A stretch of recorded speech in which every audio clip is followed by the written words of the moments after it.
তুমি হয়তো নাজানা বৃষ্টি, প্ৰথমবাৰৰ বাবে যেতিয়া তোমাৰ সৈতে হৈছিলোঁ মুখামুখি, নিৰ্মুখী চৰাইজাকৰ পাখিৰ বতাহে বুকুত তুলিছিল এক অনামী সুৰসুৰণি। অস্তগামী সূৰুজৰ শেঙুলীয়া আভাই গুণগুণাইছিল প্ৰিয় গীতৰ কলি।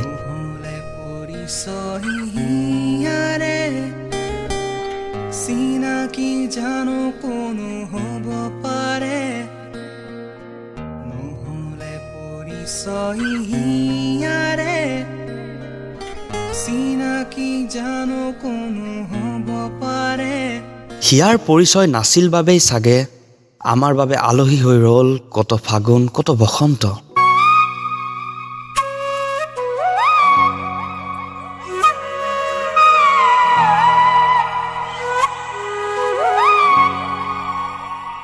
পুৱা গধূলি আয়ে পানী অনা, চিনাকি ভদিয়া নৈখনেও ক'ব নোৱাৰিলে তুমি কেনে আছা।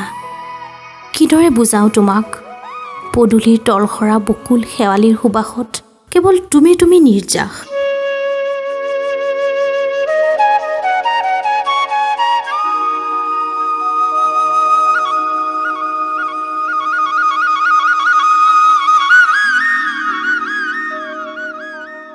আঘোণৰ সোণবৰণীয়া পথাৰখনেও বাৰে বাৰে সোঁৱৰাইছিল তোমাৰ যে প্ৰিয় ৰং হালধীয়া। সোণাৰুজোপাৰ পাতে পাতে যেন খোদিত আছিল তোমাৰ মোৰ ভালপোৱাৰ বৰ্ণমালা।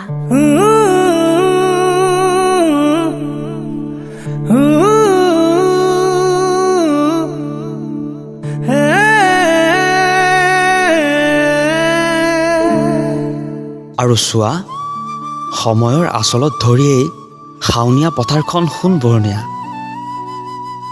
হালধীয়া পাতবোৰ সেউজীয়া হোৱাৰ দৰে আমিও অচিনাকি পোচাক খুলি পৰিধান কৰিলোঁ কুঁহিপাত বুলিয়া চিনাকি সাজ।